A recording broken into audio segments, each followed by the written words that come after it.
My name is Jack Fleming from the Boston Athletic Association. Good morning. Thanks for joining us today for this Boston Marathon Public Safety Press Conference.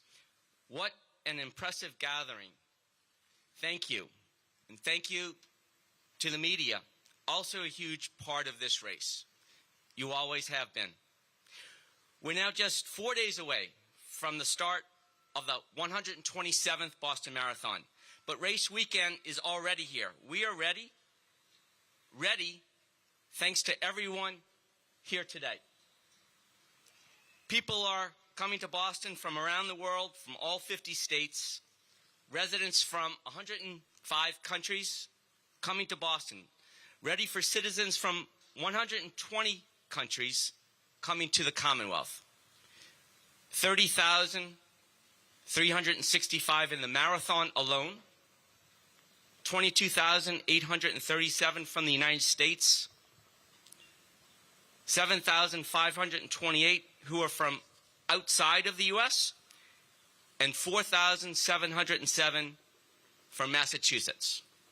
So this is one of those rare, participatory, and inclusive events which is international, domestic, and local, all at the same time. Thanks to our communities, to our cities and towns for playing host to this special event and on this special year. Our professional and para-athletes are arriving, getting ready for the race of their lives. But equally important, we are on track together for $40 million to be raised for community nonprofit organizations. We welcome the world to Boston, and they will see more than Back Bay. They'll see our neighborhoods. They'll see more than our race course. They'll shop, sightsee, dine, and learn. Learn about this great city, this great state, these great cities and towns, Boston. The volunteer work has already begun, and as we work towards race day, you'll see upwards of 9,100 volunteers bringing their expertise, welcoming the world as well. Thanks to the Boston Athletic Association team, our staff, our board, and our membership who lead the race-related logistics and deliver on the experience that is so anticipated by every participant, volunteer, spectator, business, and community stakeholder.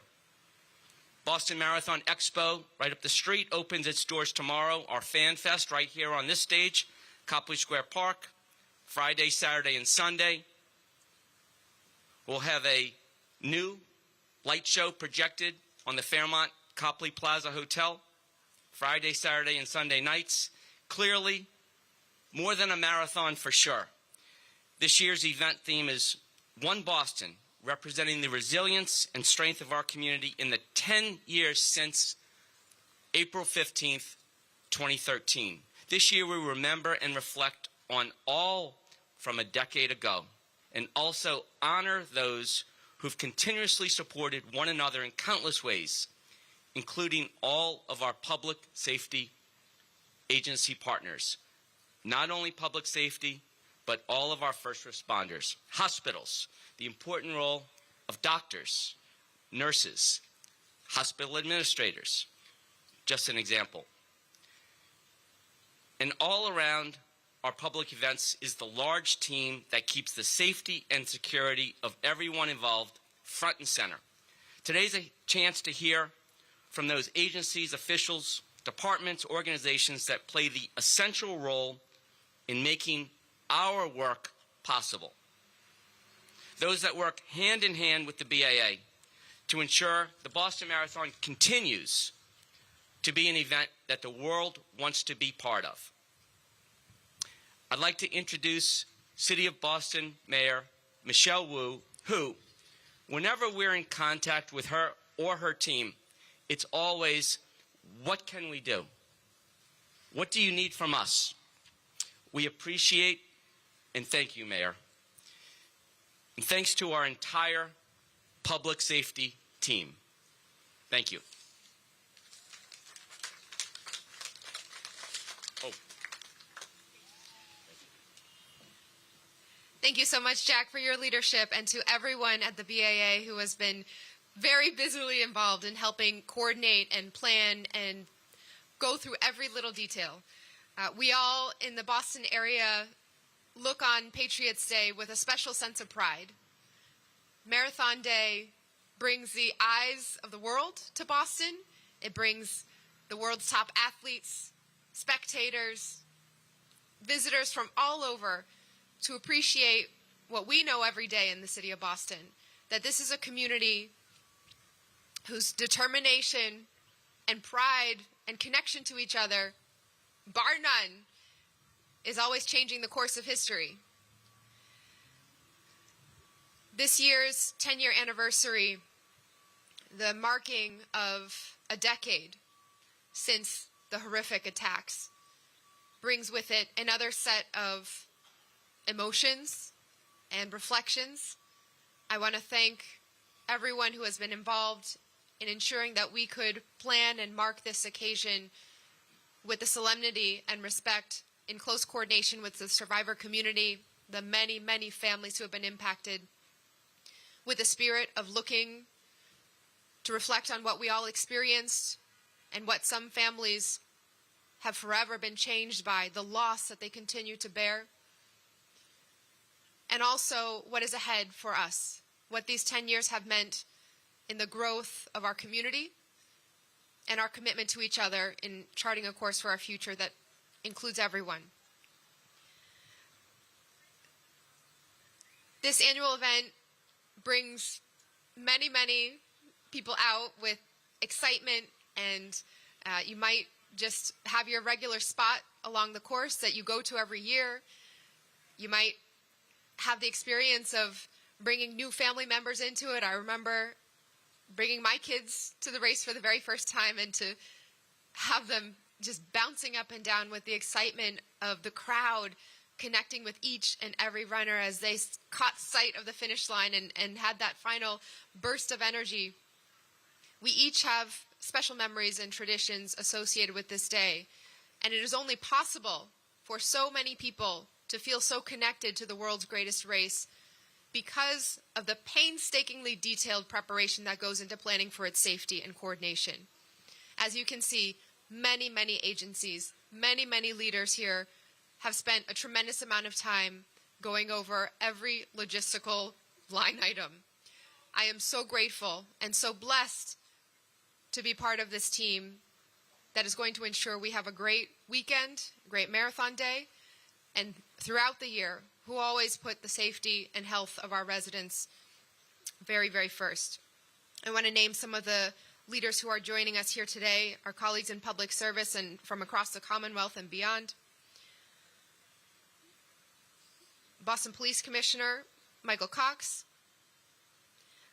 Chief Shumaine Bedford of the Office of Emergency Management at the city, Chief Paul Burke of the Boston Fire Department, Chief Jim Hooley of EMS in Boston, Chief Kenneth Green of the MBTA Transit Police, Lieutenant Colonel Mark Sear from the Massachusetts State Police, Special Agent in Charge Joseph Bonavolanta from the FBI's Boston Field Office, Don Brantley, Acting Director of Massachusetts Emergency Management Agency, and Undersecretary Gina Kwan of the Massachusetts Executive Office of Public Safety and Security.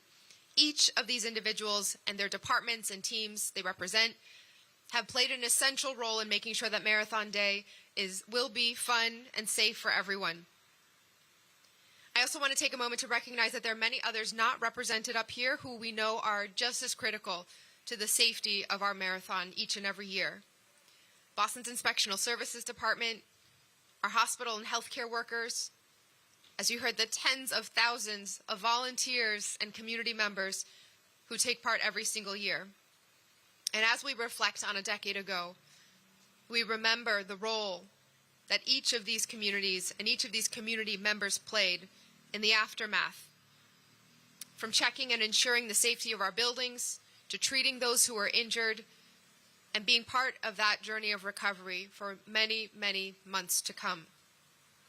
So, whether on Monday you'll be wearing running shorts or a volunteer t-shirt, scrubs, or a uniform, I want to thank everyone who steps up each and every year to make the world's oldest and greatest marathon part of the fabric of our community. We are prepared and deeply excited to welcome the world to Boston on Monday. And now I'd like to turn this over to Undersecretary Kwan from the Massachusetts Executive Office of Public Safety and Security.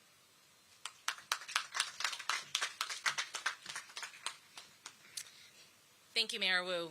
Good morning. My name is Gina Kwan. I am the Undersecretary for Law Enforcement at the Executive Office of Public Safety and Security. I'm thrilled to be here on behalf of EOPS in anticipation of one of the Commonwealth's most beloved events, the 127th Annual Boston Marathon.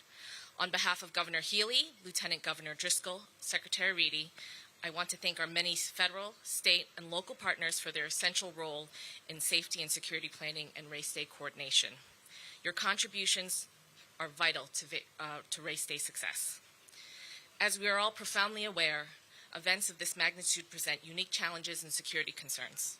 We are mindful of our significant responsibility today and every day, but it is perhaps most poignant on this 10th anniversary of the tragic events of 2013. In preparation for this year's events, our comprehensive safety plan is strengthened by past lessons, inspired by our proven ability to adapt to emerging issues, and builds upon extraordinary levels of collaboration. As public safety officials, we are fortunate to have many great and supportive partners, including the B.A.A. and many non-governmental and private sector stakeholders who've worked together for many months to make this a great event. Massachusetts has a proud history of strong relationships among federal, state, and local law enforcement partners. Our unified approach and combination of resources support our collective ability to prepare, prevent, and respond as needed. We are grateful for the contributions from all local municipalities along the race route, including police, fire, EMS, public works, and public health, all of whom have been deeply involved for many months of public safety planning for Monday's race. Our federal partners are integral to our comprehensive safety and security plan. I want to acknowledge the FBI, who you will hear from shortly, and our partners at the Department of Homeland Security, FEMA, ATF, and the FAA. I also want to highlight the contributions of our partners in state government, including the dedicated team of professionals at MEMA, the State Police, National Guard, the Department of Fire Services, MassDOT, and the Department of Public Health. They are critical to planning and a successful race day operation. I ask everyone to remember that safety and security are a shared responsibility. Please remain aware of your surroundings, and if you see something, say something. Call 911 or approach an officer along the race route. As we all cheer on our runners, vigilant attention to your surroundings will support what we anticipate to be an exciting and joyous race day. And now I would like to introduce Acting MEMA Director Dawn Brantley, who will provide more information about security planning and what spectators should expect on race day. Thank you.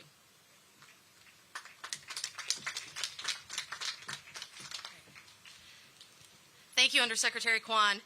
As we all know, the public safety planning for this world-class race starts months in advance of Marathon Monday.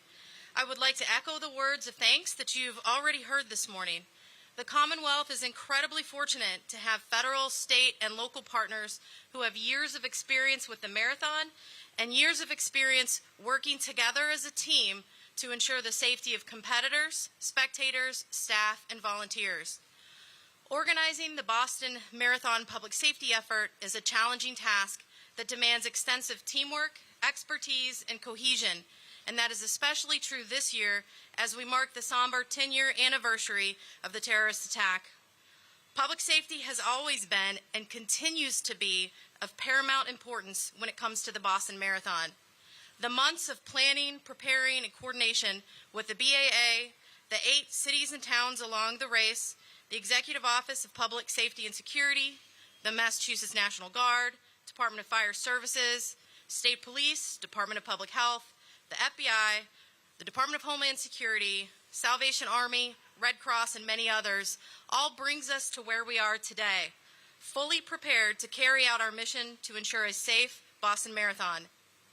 As in past years, the Commonwealth State Emergency Operations Center in Framingham will be the home to the Boston Marathon Unified Coordination Center.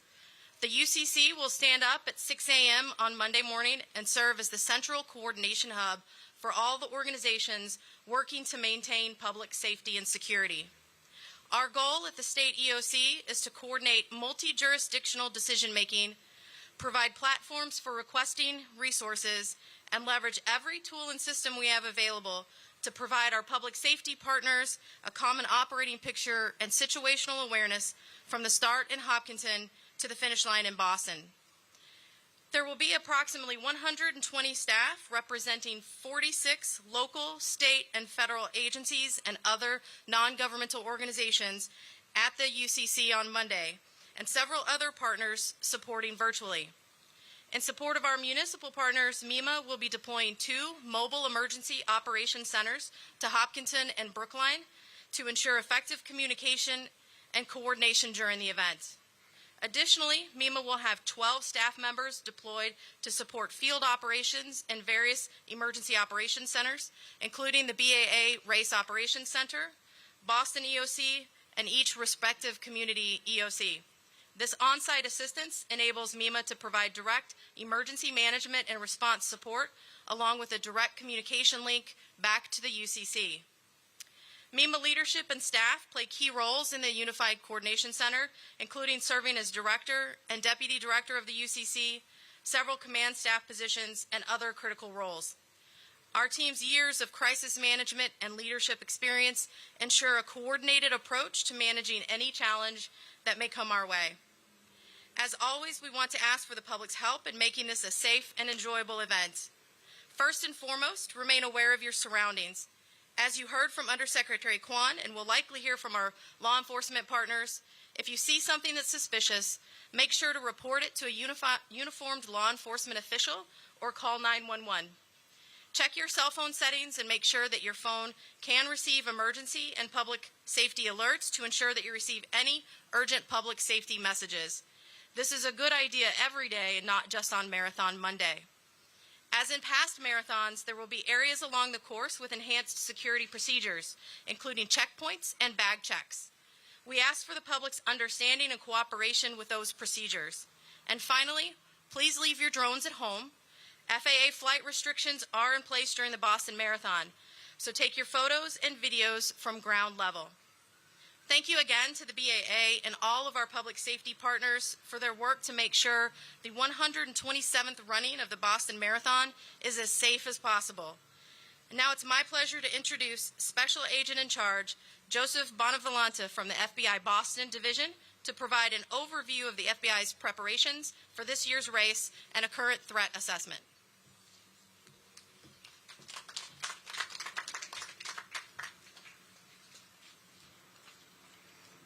Thank you, Dawn.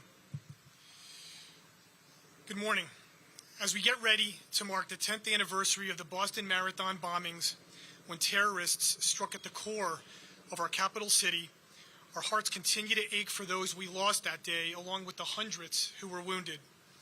And as we reflect on the harrowing events surrounding the 117th running of this great race, we will never forget the heroism, strength, and unity we all witnessed in the days and weeks that followed. I can assure you that all of the law enforcement agencies standing before you today have become better, stronger, and much more tightly connected because of it. Our number one goal is to ensure a fun and safe day for you and your families, and we are laser focused on identifying and thwarting potential threats to this year's race. At this point in time, the FBI is not aware of any specific or credible threats targeting this year's race. And while we're confident in this assessment at this particular time, we're asking you to remain vigilant because we all know how quickly the threat landscape can change. The greatest threat that we face are lone actors who radicalize online and look to attack what they deem to be soft targets with easily accessible weapons and little to no warning. We are also concerned about homegrown violent extremists who are inspired by foreign terrorist organizations like ISIS and Al-Qaeda. For example, just last week, as a result of one of our investigations, a Waterville, Maine man pled guilty in United States District Court in Bangor to conspiracy to provide material to support terrorists. Additionally, domestic violent extremists whose personal grievances range from racial or ethnic bias to anti-government sentiment are also a great concern. We're also seeing an overlap between domestic terrorism and hate crimes, where people are committing hate crimes to promote extremist beliefs. The bottom line is that the threats we're facing from domestic, international, and state-sponsored actors are elevated. Like past years, FBI special agents and task force officers assigned to the FBI Boston Division's Joint Terrorism Task Force will be integrated throughout all aspects of the marathon route. Our highly trained specialty teams, including our special agent bomb technicians, evidence response, hazardous material response, and SWAT teams, just to name a few, will be standing by to respond to any possible occurrence that may require action on our part. They'll be embedded within command posts and supporting our Joint Intelligence Center, which will be stood up at our headquarters in Chelsea to share intelligence, run database checks, and monitor and investigate any real-time threat information we may receive. These are just some of the steps the FBI and our law enforcement partners are taking, and we ask for your patience to make sure we get it right. There's no doubt a security effort of this size and magnitude will cause some inconveniences. Additionally, if you see someone or something suspicious, say something. It could be your neighbor, coworker, classmate, somebody you see in person or virtually on social media. Tips from the community are essential because if we look at acts of mass violence, there's almost always somebody after the fact who says they saw the person change, whether it be a parent, a classmate, or a friend. When people speak up, history has shown that we can prevent these tragedies from occurring. In closing, I would like to thank everyone here today for their hard work and partnership over the last few months. It really is one team, and we are very much looking forward to the 127th running of this historic race. Thank you. And now I would like to introduce my colleague, Lieutenant Colonel Mark Sear from the Massachusetts State Police.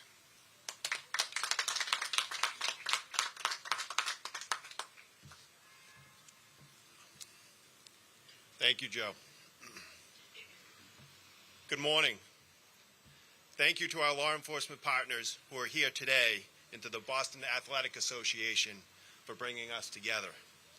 On behalf of Colonel Jack Mon, I also would like to thank the Healy Driscoll administration, Public Safety Secretary Terrence Reedy, Undersecretary Gina Kwan, and Undersecretary Jean Benacasa Thorpe.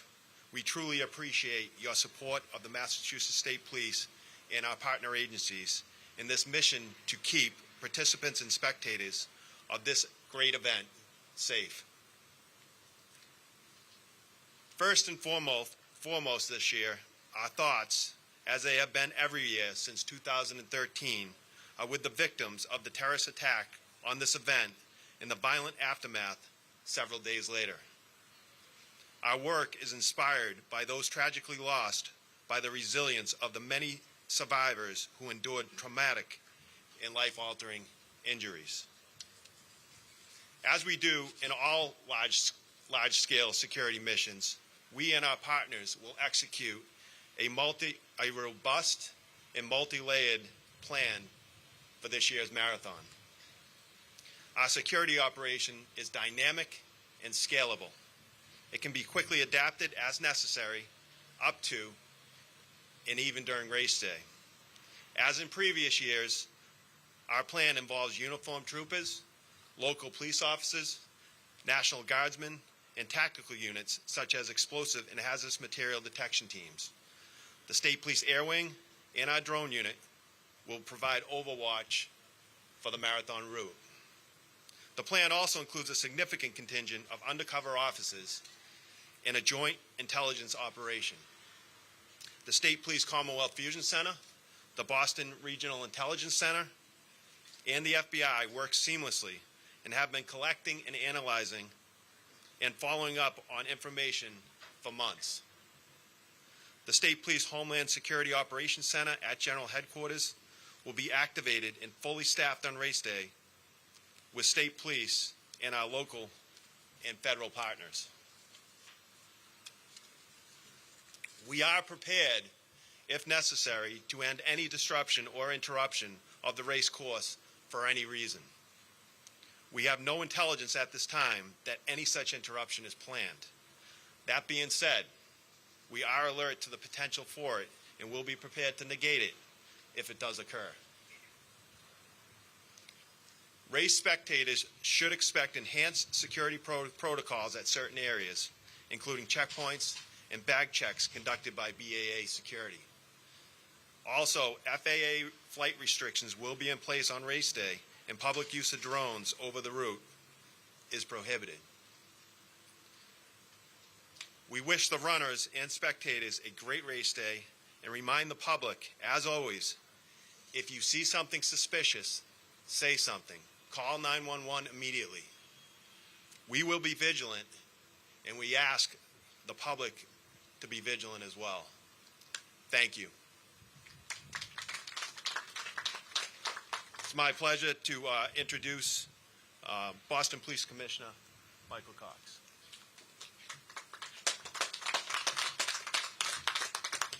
Thank you very much. As you know, you can see that we have a multi-layered approach and a well-coordinated plan by both the city, state, and federal partners, as well as other folks from cities and towns along the 26.2-mile marathon route from Hopkinton to Boston. We also have, it's going to be a very busy week in general. We have a Red Sox playing a home game in the city on Monday, starting at 11:10 a.m., and there's a great deal of other activities happening, including later on in the evening, the Bruins playing a home playoff game. This brings in an additional tens of thousands of people into the area, and on Marathon Day itself, particularly when the Red Sox game lets out, extra tens of thousands will come to the finish line as well. So with persons coming into work that day, plan on arriving early, and we encourage everyone coming into Kenmore Square and Back Bay areas to use public transportation. Chief Green will talk a little bit more about the MBTA when I'm done. To assist with securing the marathon route, all traffic leading into the marathon route east and west of Mass Ave will be closed around 8 a.m., and road closures will remain in effect until around 5:30. Road closures in general will start around 5 a.m. There's too many of them right now for me to run through, but we'll post all the major closing and information on the bpdnews.com. But the bottom line is what we're trying to say is please try not to drive into the marathon area with a vehicle. Take public transportation and give yourself plenty of time to get where you need to for any of the events going on that day.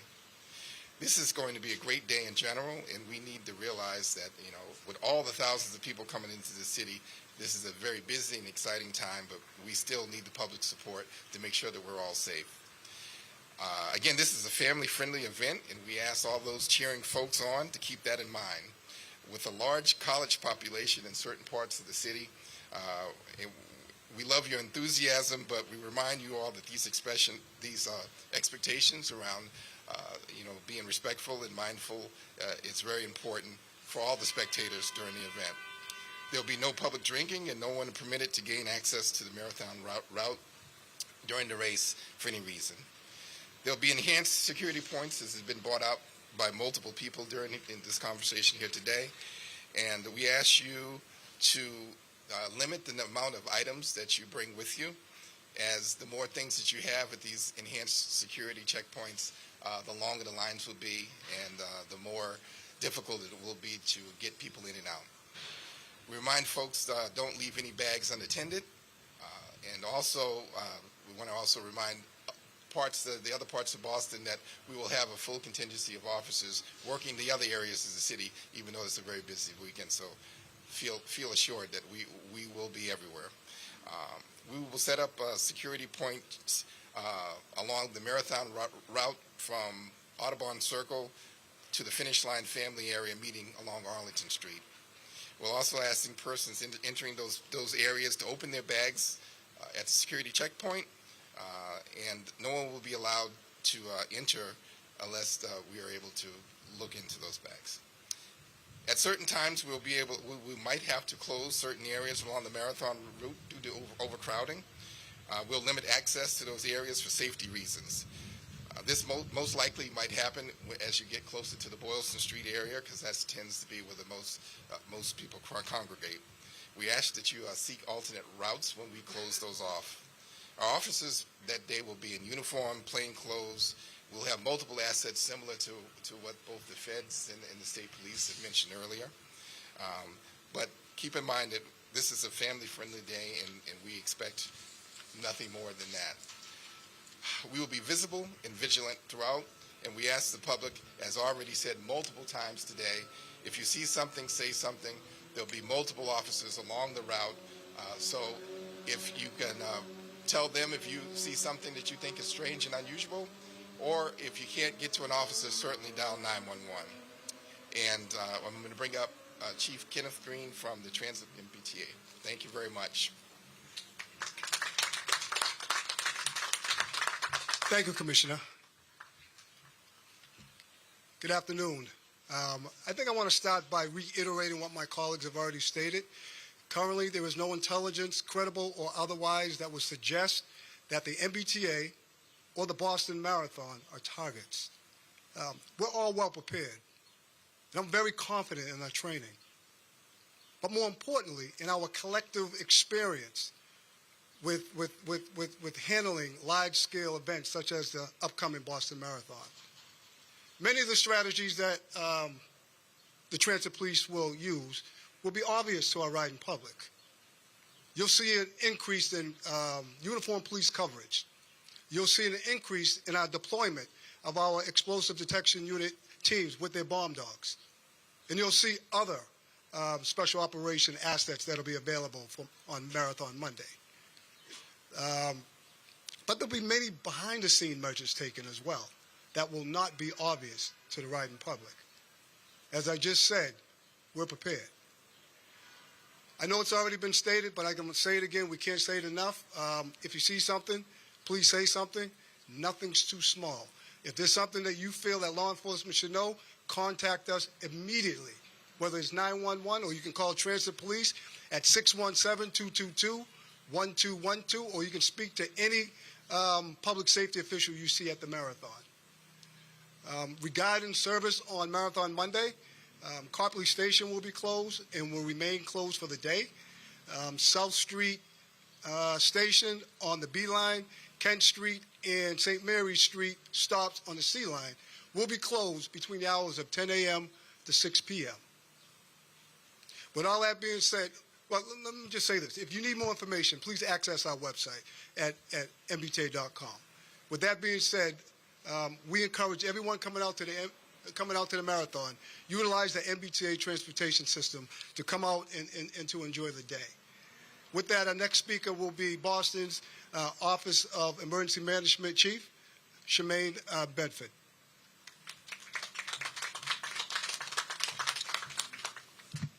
Thank you, Chief Green. Good morning, everyone.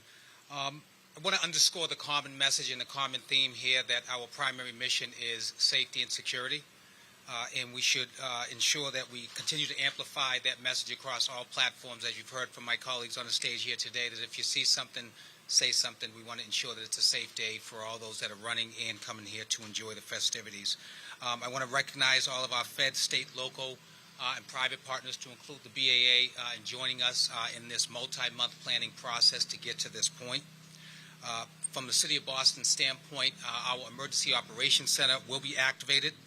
We will also have assets, as my colleague Director Brantley mentioned, we will have assets that are positioned at the Unified Command Center with MEMA, as well as the B.A.A. Ops Center, and we will be in close communication with the LECC, with the Boston Police Department.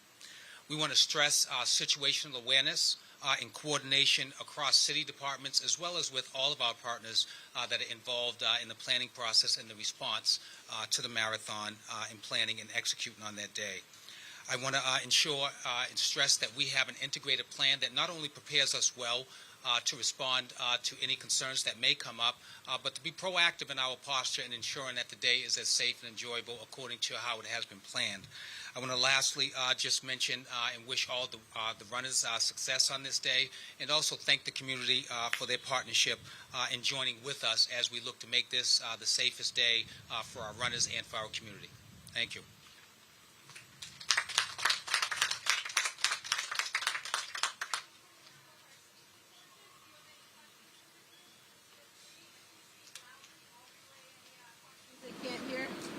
Obviously, this is the first full-scale marathon since the pandemic. What's the biggest challenge that law enforcement faces with spectators and runners in this year's marathon?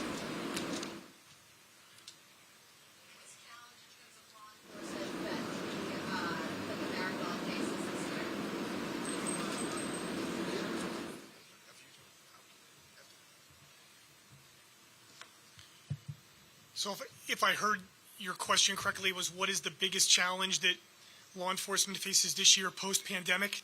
Is that right?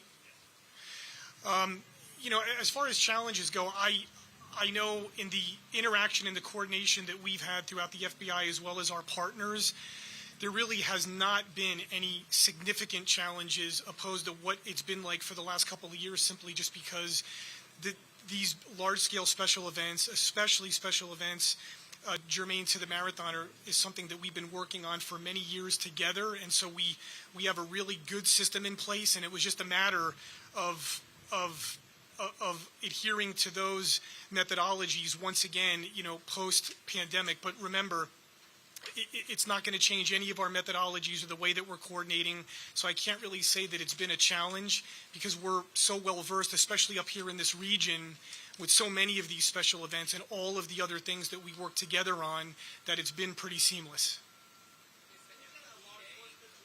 Some of the things that you're looking for, like what do bad people typically do if they're up to no good? What should people be looking for specifically? I know it's a variety of things, but some examples? It's a very, you know, general question, and that's why you've heard everybody up here say, if you see something, say something. We don't mean that to be a cliche. It really does work. There are so many different things that could just look suspicious to somebody that may not appear suspicious to somebody else. So I wouldn't want to categorize human actions or activities, because I don't want to take people's eye off the ball in terms of just if they are witnessing something that they think feels out of place or looks out of place, it's better to err on the side of caution and call us so we can react to it and address it appropriately. About lessons learned since what happened 10 years ago, the safety plan was strengthened by that. Can you tell us what some of those lessons were specifically? Sure. So in the past several years, and I've only seen this become stronger and stronger, it really comes down to just the overall coordination. But what do I mean by coordination? It's that every one of the law enforcement agencies that you see up here this morning were embedded with each other throughout various aspects of the parade route. We're also our specialty teams, such as our special agent bomb technicians, but the bomb technicians from Boston Police Department and the Massachusetts State Police, the SWAT teams, the hazardous material teams, they train together frequently and often throughout the year, so that for events like this, if something were to happen, the response would be that much more coordinated and seamless. And then you also have the various command posts where each one of the agencies have individuals embedded at each other's command posts. So from an intelligence sharing perspective, it's real time, and it really is that much more seamless. So if something comes in, we can jump on it and act on it. So it's all those things combined that I've noticed have become much stronger over the years. 10 years ago. I'm sorry, we have... Chief Green, you mentioned that people should take the team prepared to handle this given its non-time struggles. Absolutely, the MBTA is in a good position to handle these large volume of people. We've been doing this forever. You know, we handle all kinds of special operations throughout the year without any incidences. Now, I'm assuming you're speaking about the slow zones. There may be some slow zones, but the T is working feverishly to rectify that problem. But it's not going to stop us from getting people from point A to B. different, when you think back 10 years ago, how different the security plan that you're describing is from back then?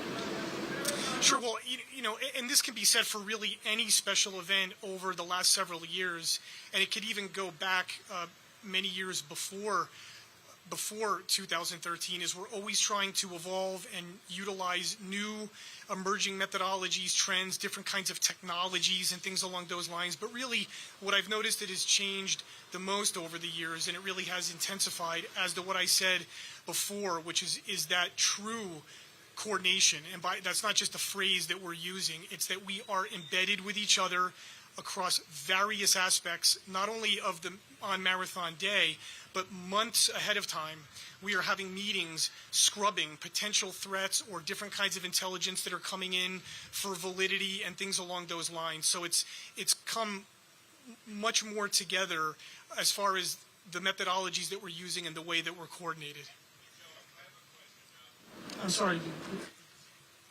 I just want to build on that for a hot second, particularly in Boston. You know, there were a lot of things that we learned, you know, as a result, you know, the enhanced safety checks that we do with the bags, that wasn't the thing that happened back then. The number of officers that we have out here for the event, the coordination, as the FBI person just said here, like, we work together so much more seamlessly now than back then that it is incredible as far as the amount of preparation that we do, particularly, I'm speaking from a local perspective, that's different now.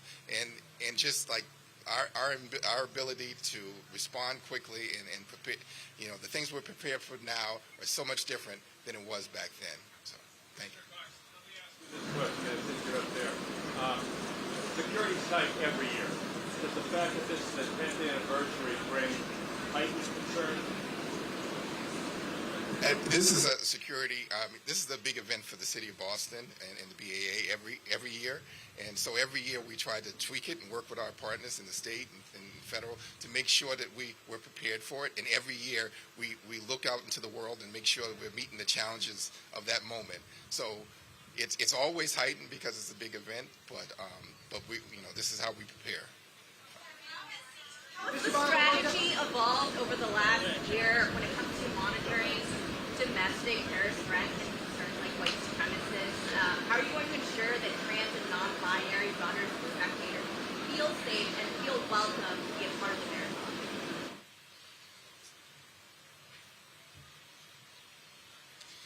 Thank you for that question. And if you heard before when I was talking about the nature of the threats that we're facing today, it runs across the gamut of international terrorism, domestic violent extremism, as well as, you know, other threats as well. And the way that we look at it is that any type of threat of force or use of force that is directed toward any of the runners at the marathon is going to receive the full attention of us and our partners through the Joint Terrorism Task Force. And as we stand here right now, we are not in receipt of any credible information germane to any particular group or individuals. But that having been said, the current climate that we're in right now is that can change, as you know, at a moment's notice, and that's why we have to have this coordinated effort.